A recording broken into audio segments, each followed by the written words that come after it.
É assim que a gente se mantém puro. Não é não pecando nunca mais, inclusive porque isso é impossível. Isso é um fardo que a religião tem lançado sobre muitas pessoas.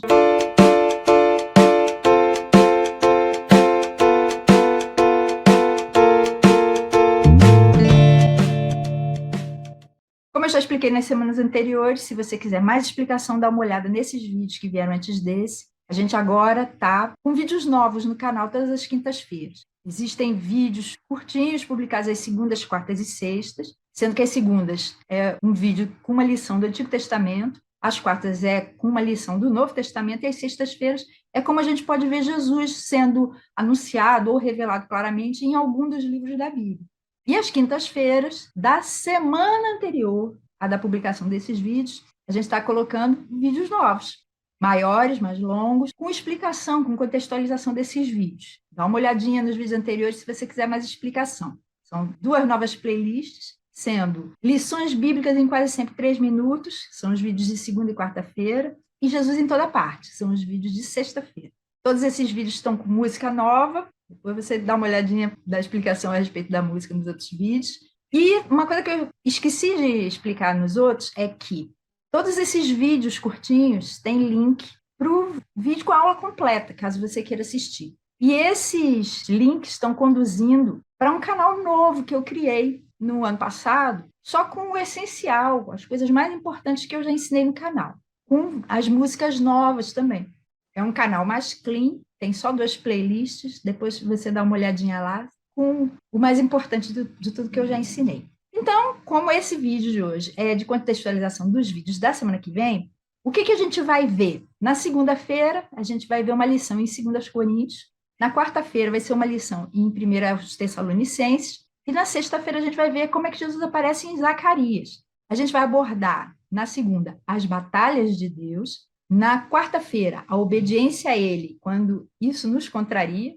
E na sexta-feira, a gente vai falar sobre a jornada da santidade. E o fio condutor desses 3 vídeos são os desafios da vida, aqueles desafios que a gente tem. Então, vamos começar falando a respeito do vídeo da segunda-feira, que é a respeito de 2 Crônicas, capítulo 20.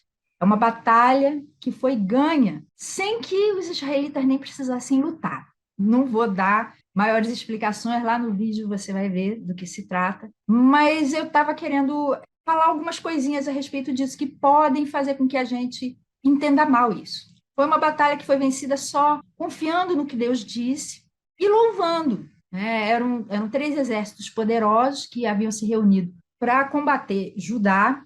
Nessa época, Israel já tinha se transformado em 2 reinos, o reino do norte, que continuou se chamando Israel, com 10 tribos, e o reino do sul, que passou a se chamar Judá, com 2 tribos, Judá e Benjamim. E o reino do norte sempre teve reis desviados, sempre. Enquanto o reino do sul, ora teve reis desviados, ora teve reis que eram bons, que eram fiéis a Deus. Como Josafá, que é o rei que vai aparecer nesse vídeo aí. Então, vamos dar uma olhadinha lá? O texto é 2 Crônicas, no capítulo 20. E o verso 32 fala assim a respeito de Josafá. Ele andou nos caminhos de Asa, seu pai, e não se desviou deles. Fez o que o Senhor aprovava. Mas uma coisa que é importante é que, mesmo os reis bons, os reis fiéis, às vezes pisavam na bola. Isso a gente vê no verso 35 até o verso 37, falando a respeito de Josafá. Posteriormente, Josafá, rei de Judá, fez um tratado com Acasias, rei de Israel, ou seja, um dos reis maus, que tinha vida ímpia. Era um tratado para a construção de navios mercantes. Depois de serem construídos, os navios em Ezion-Geber, Eliezer, filho de Dodava de Maressa, profetizou contra Josafá, dizendo: por haver feito um tratado com Acasias, o Senhor destruirá o que você fez. Assim, os navios naufragaram e não puderam sair para negociar. Então, olha só, presta atenção. O fato de Deus ter dado para você, ou para mim, ou para Josafá, vitórias antes, não quer dizer que ele vai fazer isso sempre. Isso vai depender da nossa fidelidade em relação a Deus, em relação à vontade que a gente já conhece dele. E uma coisa importante é que, ao longo de toda a história, e agora o momento histórico que a gente está vivendo aqui no Brasil não está sendo diferente, ao longo de toda a história humana, Diversas pessoas se levantam, dizendo que agem em nome de Deus, assim nas cruzadas, por exemplo, que aquela guerra específica é de Deus, que por esse motivo ele vai dar vitória para a gente, né? E hoje em dia estão fazendo isso também, né? Tem várias pessoas que estão se levantando em nome de Deus, apregoando que nós estamos travando aqui no Brasil uma guerra em nome de Deus e que ele vai dar vitória para a gente por causa disso, só por causa disso. Isso vai acontecer não é só na religião, não. Acontece na política, acontece no futebol, acontece em qualquer coisa que possa haver partidos, né? Um lado contra o outro. Isso sempre vai acontecer. E a pergunta que eu faço é a seguinte: você tem certeza de que essa batalha que você está lutando é de Deus? No caso de Josafá, ele não partiu do pressuposto que ele já sabia que Deus iria dar vitória para Judá. Mas, pelo contrário, ele ficou muito alarmado. Se você ler o texto, você vai ver. Na segunda-feira, eu vou explicar melhor o que foi que aconteceu. Ele proclamou um jejum para toda a nação e ele foi consultar o Senhor. Ele não partiu do pressuposto que ele já sabia o que ia acontecer. Isso está lá no verso 3. Ó, vamos dar uma olhadinha. Alarmado, Josafá decidiu consultar o Senhor e proclamou um jejum em todo o reino de Judá. Ele também reconheceu o poder de Deus. Olha o verso 6. Ele orou: Senhor, Deus dos nossos antepassados, não és tu o Deus que está nos céus? Tu governas sobre todos os reinos do mundo. Força e poder estão em tuas mãos e ninguém pode se opor a ti. Além de reconhecer o poder de Deus, ele também reconheceu que ele e o povo não sabiam o que fazer e esperavam a ajuda de Deus. É o que está no verso 12. Ó nosso Deus, não irás tu julgá-los? Está falando dessas nações, né, que se levantaram para guerrear contra eles. Pois não temos força para enfrentar esse exército imenso que está nos atacando. Não sabemos o que fazer, mas os nossos olhos se voltam para ti. Ele estava ali reconhecendo que eles eram fracos, não tinha como vencer. Mas reconhecia também que Deus detinha todo o poder. E se Deus quisesse, ele iria socorrê-los. E eles estavam ali olhando: Senhor, o que a gente faz? Ele soube que essa batalha era de Deus. Lembra que eu perguntei como é que você sabe que essa batalha é de Deus? Como é que foi no caso de Josafá? Ele soube porque o Espírito Santo falou isso por meio de alguém que foi usado ali como profeta dele. Está nos versos 14 e 15. Então, logo depois dessa oração de Josafá, o Espírito do Senhor veio sobre Jaziel, filho de Zacarias, neto de Benaia, bisneto de Jeiel e trineto de Matanias, levita e descendente de Asaf, no meio da assembleia. Ele disse: escutem todos os que vivem em Judá e em Jerusalém e o rei Josafá. Assim lhes diz o Senhor: não tenham medo, nem fiquem desanimados por causa desse exército enorme, pois a batalha não é de vocês, mas de Deus. Foi o próprio Deus que falou por meio do seu profeta. Eu sei que existem profetas que falam as mensagens que Deus manda de fato, mas existe muita gente que está enganando os outros, fingindo que está recebendo uma profecia de Deus, e só porque fala, assim diz o Senhor, a gente cai igual um pato. A gente acha, Deus falou comigo. Não, talvez não. O próprio Paulo fala para a gente provar as profecias, ou seja, colocar à prova as profecias. Para, depois de colocar todas as coisas à prova, a gente reter, manter com a gente aquilo que for bom. Então, não caia igual um pato. Coloque as profecias à prova. Veja se é de Deus. Além disso, Deus deu instruções específicas por meio desse profeta e prometeu livramento. Está nos versos 16 e 17. Ele falou assim: amanhã desçam contra eles. Deus falou: vocês vão lá descer para a batalha. Eles virão pela subida de Ziz. Ele disse: olha, eles vão vir por ali, não vai vir pelo outro lado, eles vão vir por esse caminho. E vocês os encontrarão no fim do vale, em frente do deserto de Jeruel.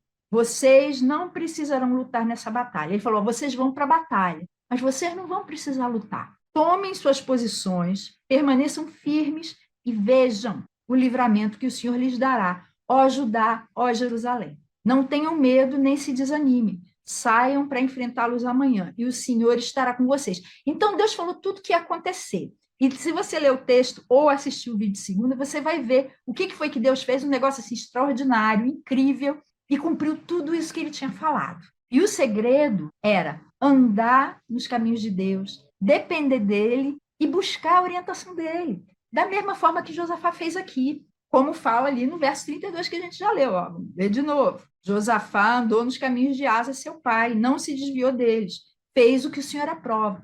Aqui também, Josafá andou nos caminhos de Deus e foi obediente, fez tudo que Deus mandou, exatamente como Deus mandou. O problema é que a gente tem vivido como Josafá, mas não como Josafá nesse episódio aqui da batalha contra esses três exércitos. E sim como Josafá quando fez o tratado com Acasias, que foi esse que a gente leu no verso 35 e 37, construindo aqueles navios. Josafá partiu do pressuposto, Deus está comigo, vou lá, vou fazer isso, e nem consultou a Deus. E Deus falou, você não me consultou, você fez uma coisa que eu não queria que você fizesse, e eu vou desfazer o que você fez. E aí eles construíram os navios, botaram os navios para navegar, e os navios afundaram todos. Deus muitas vezes destrói o que a gente faz, deixando a gente sem entender o que foi que aconteceu. Você quer ver um exemplo? Tem um monte de crente que está nesses acampamentos recentes em frente ao QG do Exército, né? Ou que teve até pouco tempo atrás. Pessoas que partiram do pressuposto, não, Deus fala comigo, Deus falou com o meu pastor, Deus falou com o padre, com o bispo, com sei lá quem. Eu vou lá, eu vou lutar, né, essa batalha e tal. Você reparou que durante todos os dias, ou praticamente todos, pelo menos aqui em Brasília, choveu nesses acampamentos? Choveu e choveu muito, muito.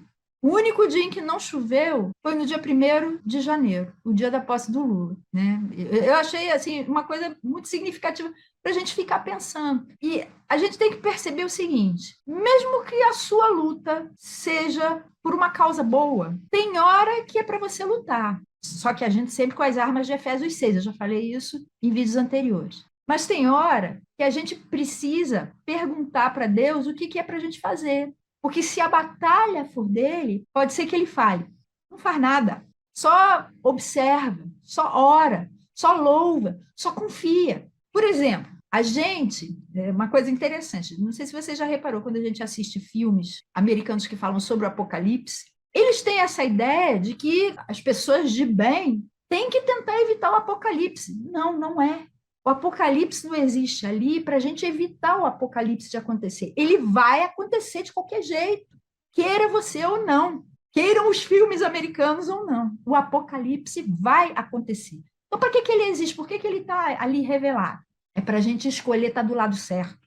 Lembrando que a igreja oficial, muitíssimas vezes, tem optado por andar do lado errado da história. Foi assim lá na Alemanha nazista de Hitler. A igreja oficial era apoiadora de Hitler, não sei se você sabe disso. Mas tinha uma igreja que era contra. Então, a igreja, na época do nazismo, também esteve dividida. E a gente precisa orar muito. Não partir do pressuposto que a gente já sabe qual é a vontade de Deus. Não. Todas as situações, todos os desafios que acontecerem na sua vida, busque a Deus, mas busque seriamente, coração, com jejum, com humildade, dizendo, eu não sei qual é a vontade de Deus a respeito disso. Não parta do pressuposto que você já sabe.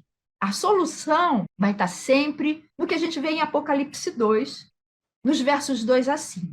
Isso aqui é uma carta. O início do livro de Apocalipse, caso você não tenha lido, é com 7 cartas, escritas, ditadas, né, pelo Espírito Santo, para que João escrevesse para 7 igrejas da Ásia, né, as 7 igrejas importantes daquela época ali na Ásia. E para a igreja de Éfeso, ele mandou que se escrevesse uma carta que tem esse trechinho aqui, os versos 2 a 5. Conheço as suas obras, o seu trabalho árduo e a sua perseverança. Sei que você não pode tolerar homens maus, né? É nisso que a igreja se baseia, né, para as suas batalhas. Que pôs à prova os que dizem ser apóstolos, mas não são, e descobriu que eles eram impostores. Você tem perseverado e suportado sofrimentos por causa do meu nome e não tem desfalecido. Contra você, porém, tenho isso. Você abandonou o seu primeiro amor. Lembre-se de onde caiu. Arrependa-se e pratique as obras que praticava no princípio. Se não se arrepender, virei a você e tirarei o seu candelabro do seu lugar. Ou seja, sua igreja vai deixar de existir. E foi exatamente isso que aconteceu com a igreja de Éfeso, que era a mais importante dessa época em que o livro de Apocalipse foi escrito. Ela não existe mais. E se Deus fez isso com Éfeso, ele pode perfeitamente fazer com qualquer igreja de hoje em dia. A solução é a gente fazer um autoexame, ver, a gente realmente abandonou o nosso primeiro amor, a gente deixou de lado as obras que a gente praticava no princípio. Se sim, a gente precisa se arrepender e voltar para o caminho certo. Deus está vendo o teu zelo, o meu zelo, o zelo de todo mundo que está fazendo coisas em nome dele. Mas não adianta nada buscar as coisas, mesmo que sejam certas, da maneira errada. Isso é até uma música que o Oficina G3 tem. Buscar as coisas certas da maneira errada, é isso que eles falam lá. É o mesmo que nadar contra a maré. Não adianta. Deus vai fazer o que fez com os navios que Ezequias construiu. Ele vai desfazer tudo. Então, examine sua vida. Perceba onde foi que você caiu, se foi o caso, e volte para o caminho reto. Faça isso, não é só uma vez por ano, uma vez na vida, não. Todo dia, para você ter discernimento de qual é a vontade de Deus para a sua vida, e se a batalha é dele mesmo, ou somente sua, ou só do seu líder, ou da sua igreja, ou do seu grupo político, ou do time por quem você torce. E agora vamos para o vídeo da quarta-feira, que é sobre 1 Tessalonicenses, capítulo 1, verso 2. Vai ser esse que a gente vai ver lá. E Paulo, logo no início da carta, fala assim: sempre damos graças a Deus por todos vocês, mencionando-os em nossas orações. Então, falando em discernir a vontade de Deus, essa igreja em Tessalônica, ao contrário da igreja lá de Éfeso, Tessalônica, pelo menos, não sei a igreja, mas a cidade de Tessalônica existe até hoje. Éfeso não, né? Foi completamente destruída. Mas Tessalônica existe. Né? E a igreja em Tessalônica, a dos Tessalonicenses, nessa época que Paulo escreveu, é uma igreja que se tornou modelo. Se você for olhar no verso 7, está escrito: e assim tornaram-se modelo para todos os crentes que estão na Macedônia e na Acaia. Macedônia e Acaia são duas regiões da Grécia. E era uma forma de falar, na Grécia toda. Meio tipo assim, de Oiapoque ao Chuí. Então, eles falavam na Macedônia e na Acaia. E Paulo usou essa expressão. Então, essa igreja em Tessalônica se tornou um modelo na época que Paulo estava escrevendo essa carta. E agora ele orava por eles com gratidão a Deus. Só que essa história, né, da evangelização de Tessalônica não foi fácil, não. Foi dureza. Se a gente for olhar lá em Atos 17, você vai ver como é que foi essa história. Teve ainda mais tumulto do que teve na evangelização de Filipos, que está lá em Atos 16. A gente já viu no primeiro vídeo novo, no vídeo de 29 de dezembro, eu contei a história da evangelização de Filipos. Se você quiser, tiver curiosidade, dá uma olhadinha lá, caso você não tenha visto. E foi uma confusão danada. E agora, em Atos 17, eles vieram de Filipos e foram para Tessalônica. Em Atos 17 também teve muita confusão. Vamos dar uma olhadinha em alguns versículos aqui, ó. O verso 1, o verso 4 a 6, o verso 10 e o verso 13. Tendo passado por Anfípolis e Apolônia, chegaram a Tessalônica, onde havia uma sinagoga judaica. Paulo sempre procurava as sinagogas e era ali que ele começava a pregar. Ele pregava primeiro para os judeus. Né? Alguns dos judeus foram persuadidos e se uniram a Paulo e Silas, que eram os mesmos que estavam lá em Filipos, né? Silas ou Silvano, bem como muitos gregos tementes a Deus, e não poucas mulheres de alta posição. Mas os judeus ficaram com inveja, reuniram alguns homens perversos dentre os desocupados, e com a multidão iniciaram um tumulto na cidade. Invadiram a casa de Jason, era onde Paulo e Silas estavam hospedados, né? Em busca de Paulo e Silas, a fim de trazê-los para o meio da multidão. Contudo, não os achando, arrastaram Jason e alguns outros irmãos para diante dos oficiais da cidade, gritando: esses homens que têm causado alvoroço por todo mundo agora chegaram aqui. Logo que anoiteceu, os irmãos enviaram Paulo e Silas para Bereia. Chegando ali, eles foram à sinagoga judaica. Quando os judeus de Tessalônica ficaram sabendo que Paulo estava pregando a palavra de Deus em Bereia, já estavam em outra cidade, né? Dirigiram-se também para lá, agitando e alvoroçando as multidões. Então, foi mais confusão do que teve lá em Filipos. Mas da mesma forma que aconteceu em Filipos, muita gente se converteu. E aquela igreja se tornou uma bênção para toda a região. É o que está em 1 Tessalonicenses, nesse capítulo primeiro que a gente está vendo, no verso 8. Ele está dizendo por que eles se tornaram modelo. Porque, partindo de vocês, propagou-se a mensagem do Senhor na Macedônia e na Acaia, ou seja, na Grécia toda.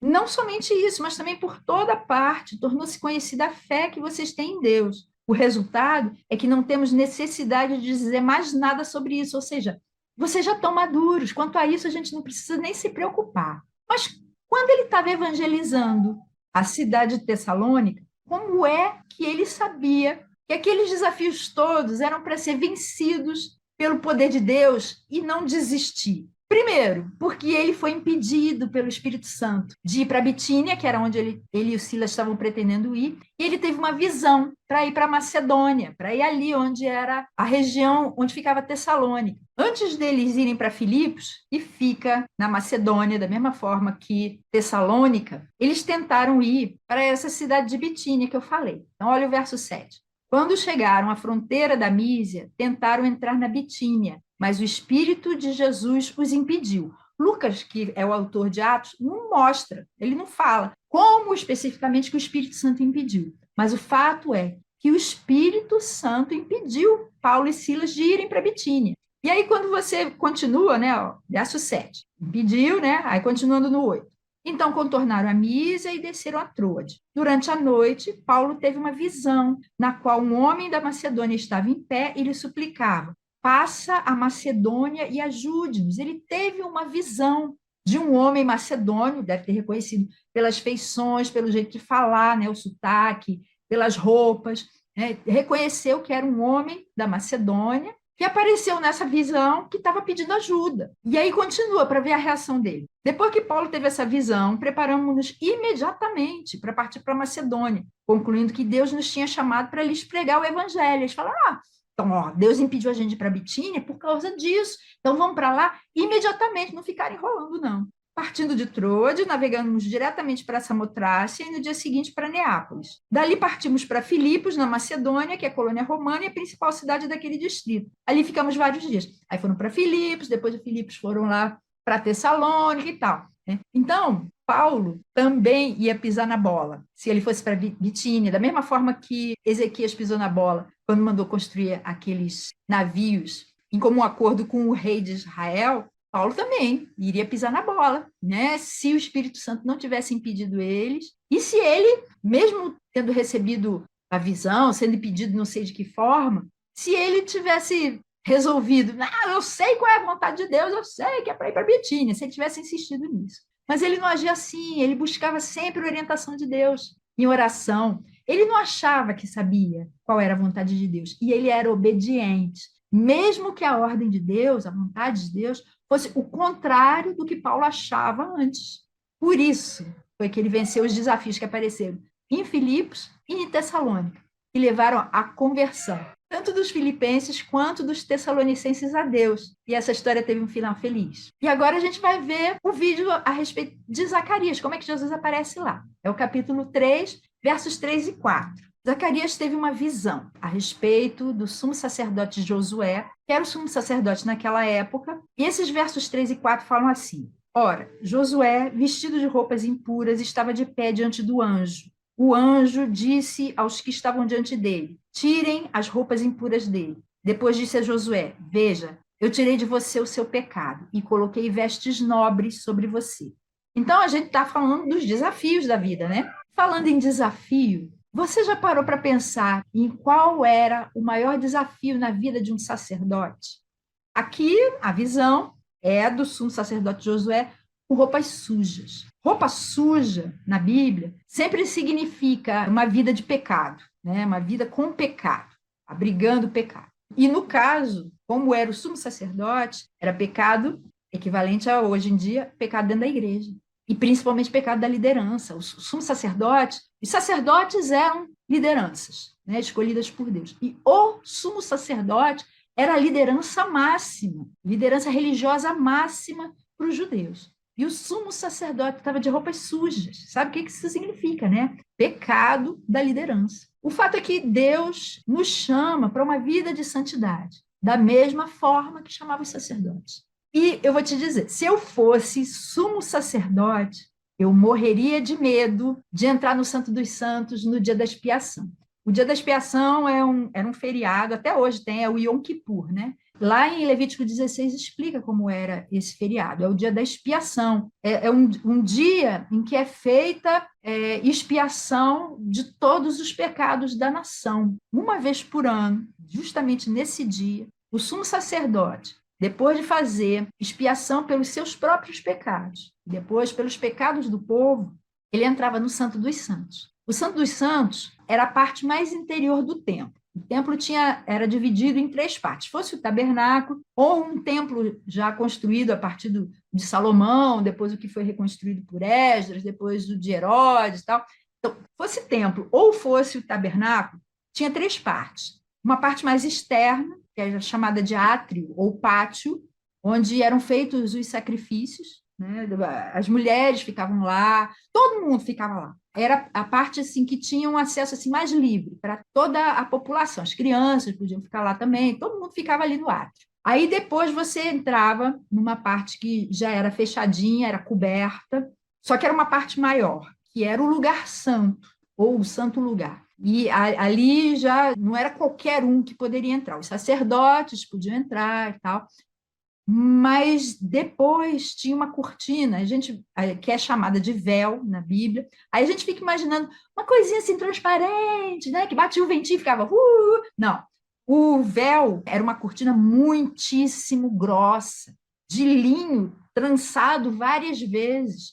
Então ela era muito, muito pesada. Foi esse véu que, quando Jesus morreu na cruz, se rasgou de alto a baixo. E a altura era muito grande, não dava para a gente alcançar só estendendo a mão. Era muito, muito alta. E o véu do santuário, que era o que separava o lugar santo do lugar santíssimo, ou santo dos santos, se rasgou de alto a baixo, não foi de baixo para cima, foi de alto a baixo. É uma evidência daquilo que Hebreus fala, quando diz que Jesus, pela sua carne, abriu para nós um novo caminho, direto para o Santo dos Santos. Mas o fato é que o sacerdote, não era o sacerdote só, o sumo sacerdote, o sacerdote principal, ele tinha o dever, o privilégio e o dever de entrar no Santo dos Santos uma vez por ano. O que tinha lá dentro do Santo dos Santos? Tinha a Arca da Aliança, e ali ele encontrava Deus. Né? Deus aparecia de alguma forma para o sumo sacerdote, ali no Santo dos Santos, no dia da expiação. Só que era uma coisa assim, muitíssimo pura, muitíssimo sagrada. Se você quer saber quão sagrada era, dá uma olhada em Levítico 10. É um texto meio longo, mas eu não vou ler aqui, vou contar para você rapidamente a história. Arão foi o primeiro sumo sacerdote escolhido por Deus. E os filhos dele, Nadab, Abiú, Eleazar e Itamar. Os 4 filhos dele eram sacerdotes. E Deus tinha instituído toda a legislação, está lá em Levítico, né, a respeito de como os sacerdotes deveriam se portar. Falou lá sobre a oferta de incenso, por exemplo, que devia ser feita no lugar santo, não no Santo dos Santos, e tinha várias ordenanças, né? Os pães da proposição, né? Essas coisas todas ficavam ali no lugar santo. E no Santo dos Santos ficava só a Arca do Testemunho, né? A Arca da Aliança, só. E aí, o que os 2 filhos mais velhos de Arão resolveram fazer? Nadab e Abiú. Eles pegaram incenso e entraram no Santo dos Santos, sem Deus ter mandado nem nada. Foram lá e entraram.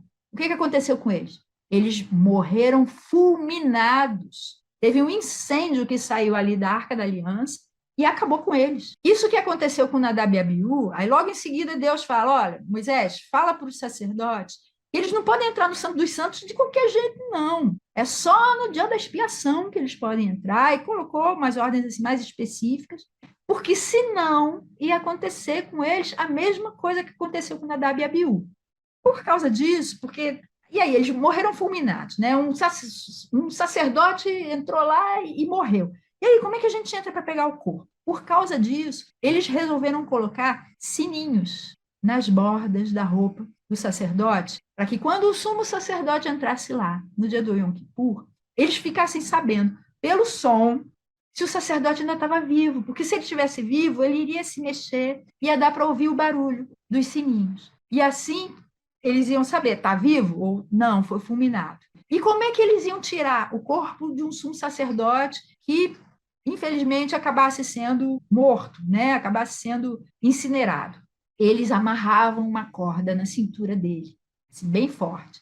E se acontecesse isso, eles puxariam a corda, eles tirariam o corpo sem que precisassem entrar ali no Santo dos Santos. Então, você está conseguindo ver esse quadro, do quanto era perigoso. Era um privilégio, mas era um perigo tremendo. Porque se houvesse pecado não confessado e ele entrasse, ele ia ser fulminado, ele ia ser morto diante de Deus. Por isso, ele fazia sacrifícios pelo povo, mas primeiro tinha que fazer por ele mesmo. E a visão de Zacarias começa com o pior pesadelo que um sacerdote pode ter. O sumo sacerdote Josué, né, o único que podia ter acesso ao Santo dos Santos, com as roupas imundas, ou seja, pecado. E se você ler, a gente lê os versos 3 e 4, né? Se a gente lê os versos 1 e 2 também, está escrito assim: depois disso, ele me mostrou o sumo sacerdote Josué diante do anjo do Senhor e Satanás à sua direita para acusá-lo. O anjo do Senhor disse a Satanás: o Senhor o repreenda, Satanás. O Senhor que escolheu Jerusalém o repreenda. Esse homem não parece um tição tirado do fogo? Um tição tirado do fogo é um carvão preto, preto, preto, preto. Ele estava tão sujo que parecia um carvão que tinha acabado de sair do fogo. Preto, preto, preto, de sujeira na roupa. A roupa dele estava tão imunda que estava assim, toda escura. Ou seja, estava com muito pecado. Mas essa visão, com o pior pesadelo que um sacerdote pode ter, termina com a maior felicidade que um ser humano pode ter, recebendo roupas limpas. Olha só, verso 4 e 5. O anjo, a gente já leu o 4, né? Mas vamos ler o 4 e o 5 também. O anjo disse aos que estavam diante dele: tirem as roupas impuras dele. Depois disse a Josué: veja, eu tirei de você o seu pecado e coloquei vestes nobres sobre você.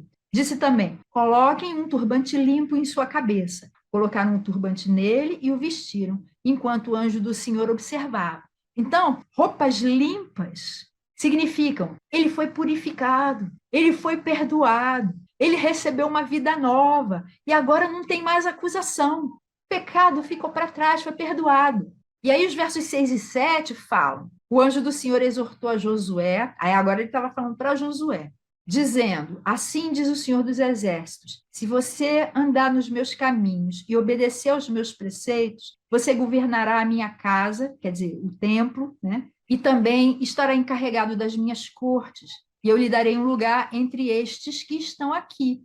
Então, além de ter limpado, purificado a vida dele, ele também deu orientação para que Josué andasse nos caminhos de Deus e obedecesse a ele. E isso seria uma escolha do sumo sacerdote Josué. Deus está falando: olha, eu limpei você. Se você andar nos meus caminhos e obedecer aquilo que eu ordenar para você, a minha lei, aquilo tudo que você sabe que é a minha vontade, você vai continuar limpo e você vai ter primazia, você vai ter um lugar de importância aqui no meu reino, junto desses todos que estão aqui. A gente viu no livro de 1 Pedro, quando a gente viu o vídeo que eu publiquei no início de janeiro, que nós somos sacerdotes. Mas muita gente vive como um sacerdote de roupas sujas. Só que não precisa, não precisa. Se você acobertar pecado na sua vida, você está invocando condenação sobre você. Não precisa ser assim. Eu e você, ó, uma coisa, isso é uma coisa importante, porque eu achava, quando eu me converti, que eu não ia pecar mais. Se pronto, agora eu tenho o Espírito Santo, eu não vou pecar mais e tal. Só que de vez em quando eu pecava, eu não vivia pecando, mas de vez em quando eu cometia algum pecado. Isso me deixava arrasada. E eu pensava: eu não sou crente, não, eu não mereço andar nos caminhos de Deus e tal, eu sou uma farsa, né? Só que meu namorado, né, meu marido, que na época era meu namorado, ele me mostrou vários versículos da Bíblia que mostram que as pessoas pecam. Né? Não é porque você encontrou Jesus que você nunca mais vai pecar. Enquanto você estiver vivendo aqui com esse seu corpo carnal, né, você vai estar sujeito a isso. Você sempre vai poder fazer a escolha de não pecar. Mas de vez em quando você vai escolher errado. A gente sempre vai acabar, uma vez ou outra, pecando nessa terra. É isso que João fala na primeira carta dele, no capítulo 1, verso 8.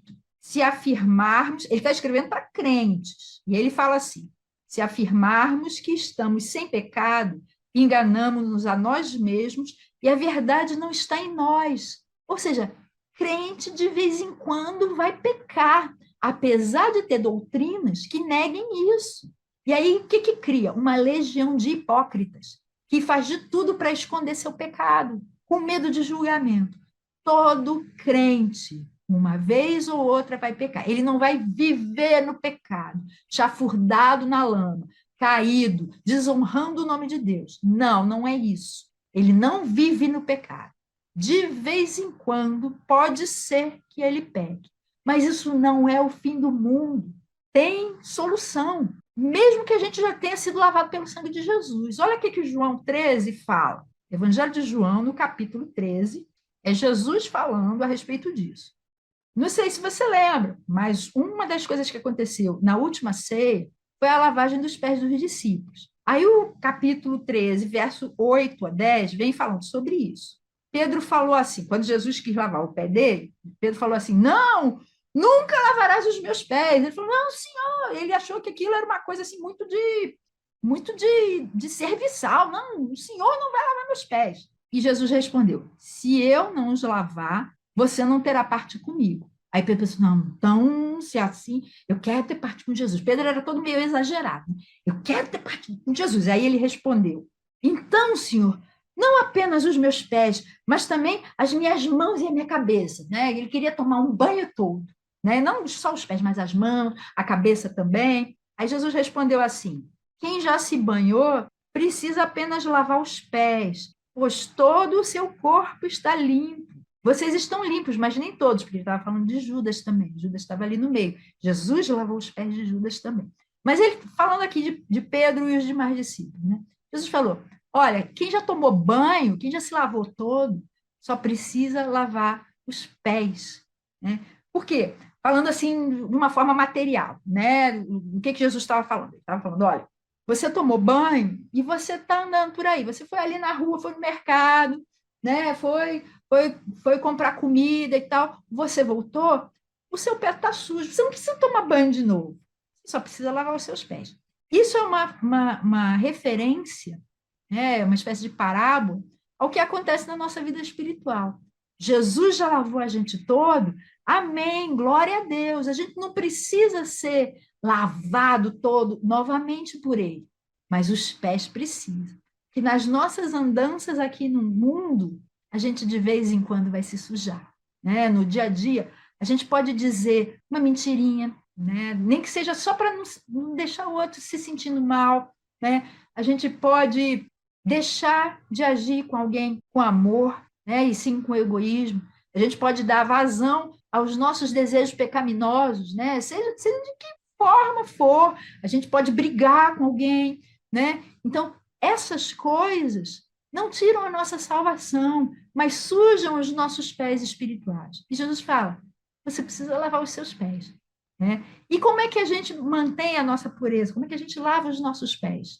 Confessando os nossos pecados e recebendo perdão de novo, para aquelas coisas específicas. O seu pecado, né? Tem um vídeo que eu já postei aqui no canal, né? Sobre o que é pecado. Lá eu faço distinção entre o pecado e os pecados. O que é o pecado? O pecado é o pecado original, é aquele pecado, aquela condição de tortuosidade com a qual todos nós nascemos. Né? Nós nascemos em pecado. Né? A carne é pecaminosa por natureza, é a nossa natureza caída que faz com que a gente cometa pecados. Né? Não são os nossos pecados que tornam a gente pecadores, eles só são evidência de que a gente é pecador.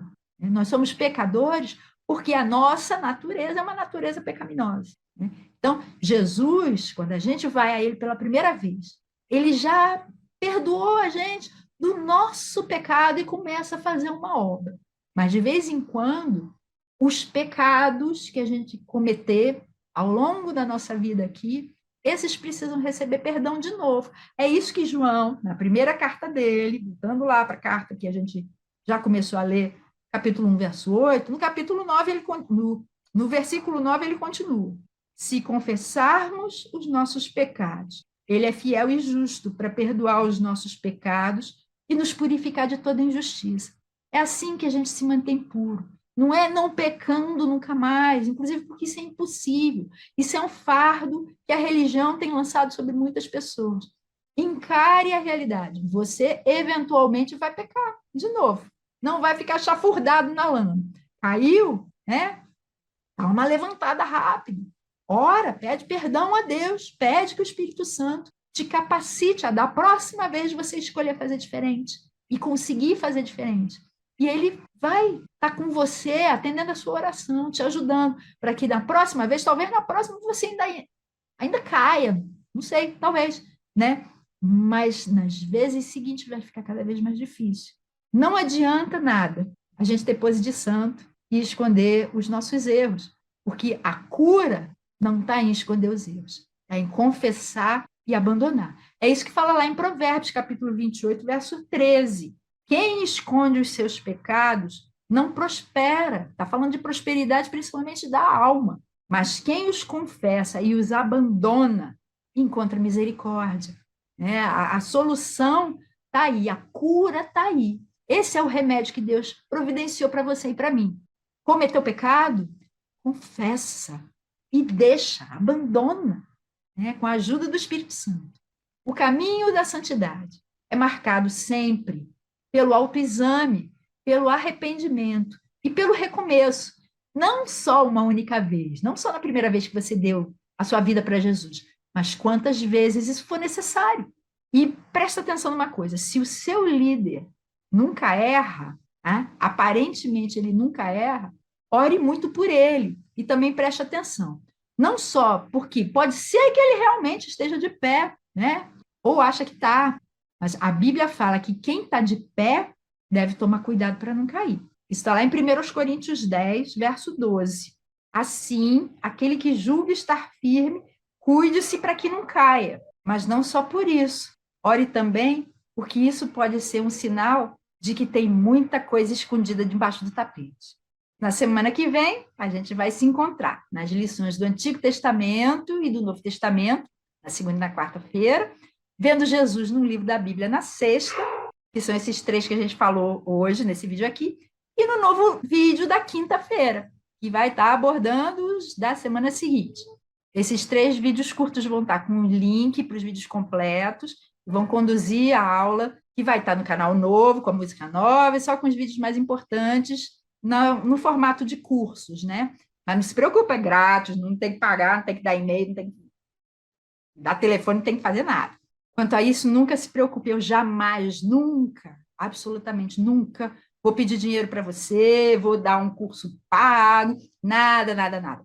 Esse negócio de, é um e-book gratuito, o preço é um e-mail, o preço é o seu telefone, isso é enganação para poder oferecer alguma coisa paga para você depois. Isso eu nunca vou fazer, E, além disso, tem em todos esses meus vídeos, tanto nos curtos quanto nos longos, tem um link para você baixar de graça, graça mesmo, o resumo de todos os livros da Bíblia, sem enganação, certo? Então, queria agradecer muito a você por assistir aos meus vídeos. Se você gostou, dê like, E se quiser achar mais fácil. Se fez sentido para você e você conhece alguém que vai ser beneficiado, compartilhe com essa pessoa. Se você quiser ser informado a respeito dos novos vídeos, se inscreve e ative o sininho, mas só se você quiser. Muitíssimo obrigada. Fica com Deus e tchau.